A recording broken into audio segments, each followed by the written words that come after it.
اچھا جی، اگلا ہمارا ٹاپک ہے الحروف الجارہ. تو یہ جو ہم نے نیکسٹ چیپٹر پڑھنا ہے اس میں حروف جارہ کیونکہ استعمال ہوئی ہیں، تو میں نہیں چاہتی کہ آپ ایسی حافظوں کی طرح رٹے مارتے رہیں، بلکہ آپ کو انڈرسٹینڈنگ ہونی چاہیے کہ یہ ورڈ کیا ہے گرامر میں، اس کا میننگ کیا ہے. آپ اس کو ایک دفعہ یاد کریں اور نیکسٹ ٹائم پھر خود بخود آپ وہ یاد کیا ہوا استعمال کریں. یہ نہ ہو کہ جب وہ آئے تو آپ اس کو نئے سرے سے یاد کریں. یہ جو میں آپ کو گرامر کروا رہی ہوں نا، یہ ایسے نہیں ہے کہ آپ کو ایگزام میں ایسے آ جائے گا کہ حروف جارہ پہ نوٹ لکھیں جی، یا ضمیر متصل پہ نوٹ لکھیں یا منفصل پہ نوٹ لکھیں. ایسے نہیں ہے، یہ ایسے ہے کہ یہ آپ کے چیپٹر میں استعمال ہوئی ہیں. تو آپ کو تاکہ ان کے بارے میں اویئرنیس ہو، ان کے ساتھ آپ کا ایک ریلیشن شپ قائم ہو، ان کے ساتھ آپ کا ایک انٹروڈکشن ہو، آپ کو پتہ ہو کہ ہاں جی یہ وہ چیز ہے. ٹھیک ہے، تو نیکسٹ جو بہت بیسک حروف ہیں وہ ہیں الحروف الجارہ. حروف جارہ، حروف جارہ کون سے حروف ہیں؟ وہ حروف جو اپنے سے بعد میں آنے والے کلمہ کو مجرور کر دیں. مجرور کا ورڈ آپ کو پتہ ہے، میں نے آپ کو بتایا تھا. مجرور وہ کلمہ ہوتا ہے جس کے نیچے جر ہوتی ہے یا جس کے نیچے زیر ہوتی ہے، یعنی جس کلمہ سے پہلے آئے ہوئے ہوں اس کو کیا کر دیتے ہیں؟ مجرور کر دیتے ہیں. ٹھیک ہے، تو اب ہم ایک ایک کر کے پڑھتے ہیں کہ یہ کون کون سے حروف ہیں. وہ نمبر 1 ہے با. با، بے. یہ بہت زیادہ آپ پڑھتے ہیں، آپ پڑھیں گے تو آپ کو سمجھ آ جائے گی. بے کا مطلب ہوتا ہے ساتھ، ود. یہ پریپوزیشنز ہیں نا، حروف پریپوزیشنز کو کہتے ہیں. تو جیسے اب ود ہے تو آپ نے ایک دفعہ اس کا میننگ یاد کر لیا ہے نا، یا ساتھ ہے تو آپ کو ایک دفعہ پتہ ہے. آپ کو ہر دفعہ ڈکشنری کھول کے دیکھنا نہیں پڑتا کہ what is the meaning of with. ٹھیک، تو اسی طرح سے میں چاہتی ہوں کہ آپ کو با بھی ایسے یاد ہو جائے کہ آپ کو بغیر کہیں سے دیکھے پتہ چل جائے کہ با کا کیا مطلب ہے. با کا مطلب ہوتا ہے جی ساتھ.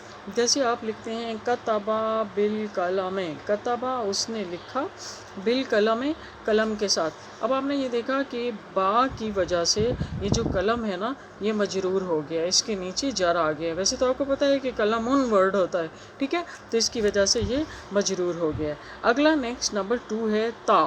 تا قسم کے لیے استعمال ہوتا ہے، بہت ریئرلی یوز ہوتا ہے، لیکن اس کا جو مطلب ہے وہ قسم کے لیے ہے.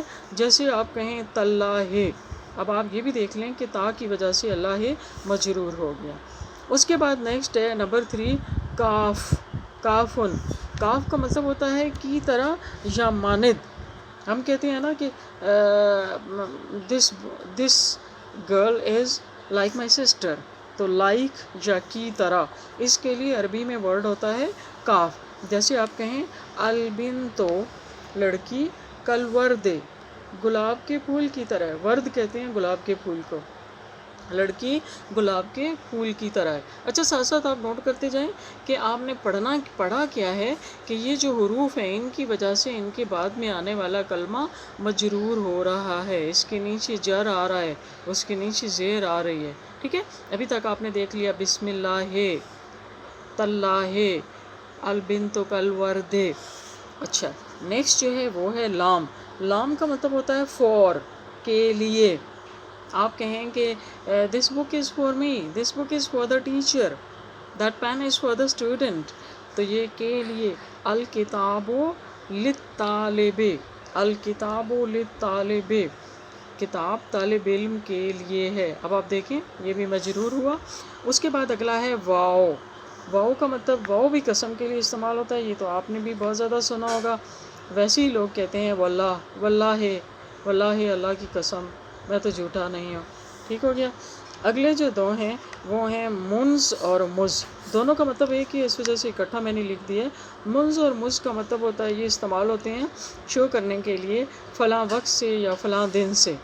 جیسے سینس اور فور ہوتا ہے نا، یہ ان کا استعمال کچھ اس طرح سے ہے. جیسے آپ کہیں ہوا مریضن، وہ بیمار ہے.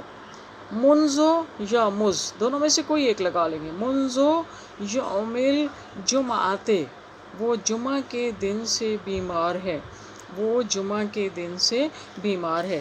یہ 14 یہ جو ہے نا ابھی ہم 7 پہ کر کے چھوڑ دیتے ہیں تاکہ آپ ان کو اچھی طرح سے سمجھ لیں، تو پھر باقی جو ہے وہ میں آپ کو بعد میں بتاؤں گی. یہ ٹوٹل 17 ہے. ٹھیک ہے. تو اب آپ نے اس میں سارا دیکھ لیا کہ وہ حروف جو اپنے بعد میں آنے والے کلمہ کو مجرور کر دیں، جر دے دیں یا ان کو زیر دے دیں، ان کو حروف جارہ کہتے ہیں. اچھا ایک اور بات آپ کو بتاؤں، جار کا جو ورڈ ہے نا عربی میں، اس کا مطلب ہوتا ہے پڑوسی، ہمسایہ. تو کیونکہ پڑوسی بالکل ساتھ رہتے ہیں نا، تو یہ بھی کسی کلمہ کے ساتھ بالکل ایسے آتے ہیں جیسے کہ ہمسایہ یا پڑوسی ہوتا ہے. تو اس وجہ سے اس کو حروف جار بھی کہتے ہیں. اب آپ نے یہ سمجھ تو لیے با، تا، کاف، لام، واؤ، منز، مز. تو یہ سارے وہ ہیں جو اپنے بعد میں آنے والے کلمہ کو مجرور کر دیتے ہیں.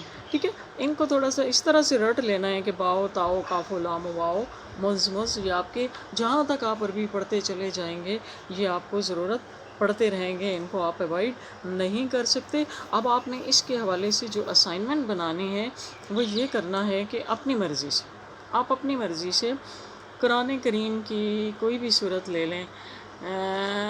نہیں، میرے خیال میں اکٹھا کام کریں.